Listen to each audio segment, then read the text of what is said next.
अस्सलाम वालेकुम। क्या आप चाहते हैं अल्लाह ने हमें कुरान पाक के ज़रिए मोज़ात और सब्र की कहानियाँ क्यों सुनाई? क्योंकि अल्लाह चाहता है हम इस बात पर यकीन रखें। अल्लाह की मदद तब हासिल होती है जब कोई इम्कान नहीं होता, बिल्कुल अचानक से।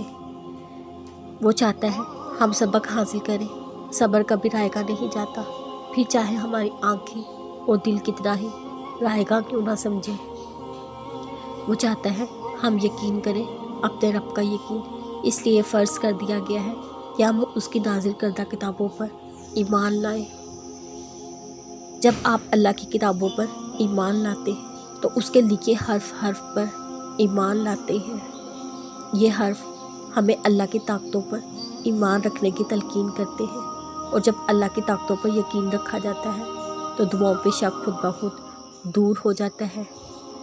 और यही इस बात की दलील है, आप अल्लाह से बहुत मोहब्बत करते हैं, और जब किसी से मोहब्बत की जाती है, उस पर भरोसा किया जाता है, फिर चाहे दुनिया लाख के है, अल्लाह पर भरोसा रखें, वो आपके लिए मौत से भेजेगा इंशाअल्लाह। अल्लाह से हमेशा मांगते रहो, क्योंकि जो अल्लाह से मांगना नहीं छोड़ते, अल्लाह उनकी चाह में उनकी बेहतरी की गुंजाइश निकाल ही लेता है। और सारी बात तो बस अल्लाह की रज़ा की होती है। फिर चीज़ें हो या लोग, खोए हुए सब वापस मिल जाते हैं। सिर्फ दुआओं से मौजे नहीं होते, मौज़ों के लिए सर को झुकाना पड़ता है। जब दिन में तुम 5 दफ़ा अल्लाह को बुलाने जाओगे तो नसीब कैसे तुमसे रूठा रह सकता है। नमाज यकीन को मुकम्मल कर देती है। मुकम्मल यकीन करने वालों के लिए ही उनके दरवाज़े खोल दिए जाते हैं। आपका फ़िलहाल दुख जो भी है उस पर सब्र कर लें। दिल की तकलीफ़ कम नहीं होगी, लेकिन दिल को मुतमिन करें, यकीन दिलाएं, ये भी अल्लाह की तरफ से है। ज़रूर इस पे आपकी बेहतरी होगी।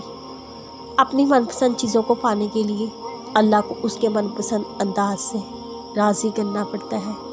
तुम अकेले हो, वो अलवकील काफ़ी है। तुम दर्द में हो, वो शाफ़ी शफा देने वाला है। तुम गरीब हो, वो गनी मालदार और कफ़ील है। तुम गुनाहगार हो, वो रहमान रहम करने वाला है। तुम खुद को अल्लाह से दूर समझते हो, वो करीब रहने वाला है। तुम्हारे बस में जो नहीं है, तुम इन चीज़ों की फ़िक्र में क्यों मुब्तला हो।